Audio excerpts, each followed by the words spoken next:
Assalamualaikum, welcome to my channel. My name is Mudassir Ahmed and I got 174 out of 200 in ETA MDCAT 2020. इस video में मैं कुछ ऐसे tips discuss करूंगा जो मैंने फॉलो की और जिसकी वजह से मेरे अच्छे मार्क्स आए। Number 1, resources.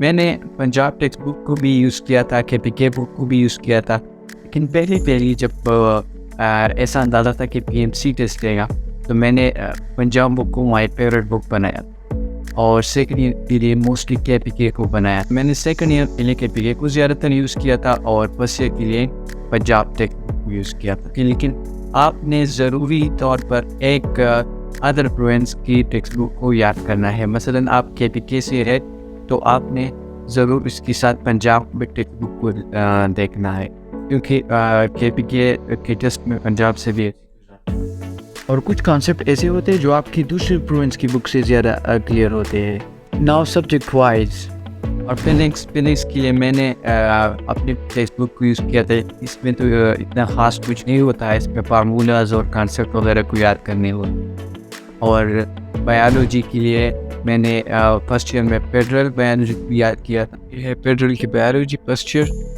मैंने बहुत ज़्यादा अच्छी तरह से याद किया था। इसके हर कॉन्सेप्ट और हर डायग्राम को मैंने समझा था और इसके साथ साथ अपनी KPK की जो बुक्स थी फर्स्ट ईयर की वो भी पक्की की थी और सेकंड ईयर के लिए मोस्टली KPK बायोलॉजी बुक को बहुत अच्छी तरह पक्का किया था। और जो पंजाब टेक्स्ट बुक है इसमें मैंने केमिस्ट्री को फर्स्ट ईयर में बहुत अच्छी तरह फॉलो किया था। इन बाद में जब तकरीबन 30 डेज़ रह गई थी तो ईटा वाला जो डिसीजन आया था, तो इसके बाद मैंने KPK टेक्स्ट बुक पे शिफ्ट किया और उसको के साथ साथ पंजाब टेक्स्ट बुक को भी याद करता, उसको भी रिवाइज। और सेकंड ईयर के लिए मैंने पहले से ही KPK बुक को फॉलो किया था और फिर बाद में भी इसको अच्छी तरह से याद किया था। और जो एक्स्ट्रा पॉइंट्स और रिएक्शन थे वो मैंने पंजाब से अपने साथ शॉर्ट लिस्टिंग के फॉर्म में नोट किए थे, जो मैंने नम्स वगैरह टेस्ट के लिए भी इस्तेमाल किए थे। और इंग्लिश के लिए मैंने अपनी जो एकेडमी थी उसकी लेक्चर भी ली थी और उसके साथ साथ मैंने एक बुक फॉलो की थी जो केमिकल ग्रामर बाय सलमान वही, और इसके साथ साथ दूसरी भी कुछ रिसोर्सेज की थी, लेकिन इंग्लिश में प्रैक्टिस बहुत ज़्यादा मिली। एडिशन टू दैट मैंने केप्स की जो इंग्लिश की ग्रामर की बुक थी वो भी यूज़ किया था, जो मैंने प्रिंट फॉर्म में लिया था। और लॉजिकल रीजनिंग के लिए मैंने नियर बियर की लेक्चर्स ली थी जो उनकी यूट्यूब की चैनल पर पब्लिश थी। मैंने उनको देखा और उससे कॉन्सेप्ट क्लियर किए। Number 2, academy. बहुत ज़्यादा बच्चे फिजिकल एकेडमी में जाते हैं तो कुछ ऑनलाइन स्टडी करते हैं, लेकिन according to my experience I will prefer online academy, क्योंकि ऑनलाइन एकेडमी डायरेक्ट स्टूडेंट के लिए इंतहाई अच्छी साबित होती है।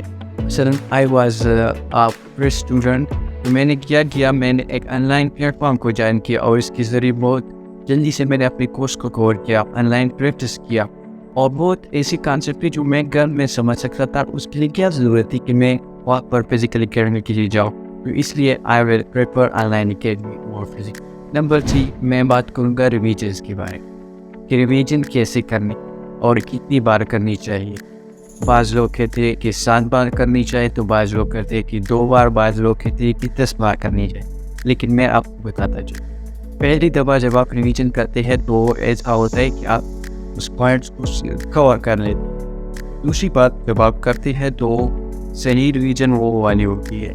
और तीसरी बार, चौथी बार मैंने तकरीबन 6-7 रिवीजन्स किए थी, लेकिन सबसे ज़्यादा जो आपका मैटर करता है वो है प्रैक्टिस, क्योंकि रिवीजन्स आप करते हो और इसके साथ प्रैक्टिस ज़्यादा तवज्जो नहीं देते तो आपके टेस्ट में अच्छे मार्क्स नहीं आए। नाउ प्रैक्टिस जैसा मैं आपको बताया, प्रैक्टिस आपको बहुत ज़्यादा से ज़्यादा करनी चाहिए। मसलन मैं आपको एक स्टूडेंट का एग्जांपल दूँ जो सिर्फ जिसने 3000 MCQs का प्रैक्टिस किया है और दूसरी स्टूडेंट ने 30,000 MCQs का, तो कौन सा स्टूडेंट अच्छा मार्क्स लेगा? डेफिनेटली 30,000 वाले। इस वजह से आपको प्रैक्टिस ज़्यादा से ज़्यादा करनी है। सेल्फ कॉन्फिडेंस, आप में सेल्फ कॉन्फिडेंस और सेल्फ बिलीव बहुत ज़्यादा होना है। सबसे पहले आपने अपने आप में ये सेल्फ कॉन्फिडेंस बिल्ड करना है कि मैंने टॉप करना है, मैंने 180+ मार्क्स देने, मैंने 190। मेरा जो माइंड सेट था वो पहले से है ताकि मैं अपनी KPK की जो प्रोग्रेस है उसको टॉप। اور دوسرا ٹائم مینجمنٹ. ٹائم مینجمنٹ تو ٹیسٹ میں ٹائم مینجمنٹ الگ بات ہے, لیکن میں جو آپ کی دن کا ٹائم مینج ہے یہ بھی بہت زیادہ ہے. آپ کے MDCAT ٹائم کو اچھی طرح سے مینیج کرتے you will definitely got کچھ اسکور, اس لیے ٹائم کو اچھی طرح مینیج. اور لاسٹ میں آپ کو کچھ ٹپس دوں گا ریگارڈنگ MDCAT 2023. تو وہ یہ ہے کہ آپ نے اپنے فل کورس کو توجہ دینی ہے, یعنی آپ نے وہ TMC والے سلیبس فالو نہیں کرنا, آپ نے فل سلیبس فالو کرنا ہے. اور بعد میں جب سلیبس آئے گا کچھ کیا ہوتا ہے تو پریکٹس کے لیے میں نے آن لائن یوز ہوتی ہے اس کو زیادہ سے زیادہ استعمال کیا تھا. آن لائن 2-3 پلیٹ فارمس جس کو میں نے بہت اچھی طرح سے یوز کیا. فزیکل پریکٹس بکس ہوتے ہیں, اس میں کیپس کے لیے کیے تھے, اس کے بیٹا کے پاس پے کرتے وہ بھی کیے تھے, اس کے علاوہ دوسری بھی کیے تھے.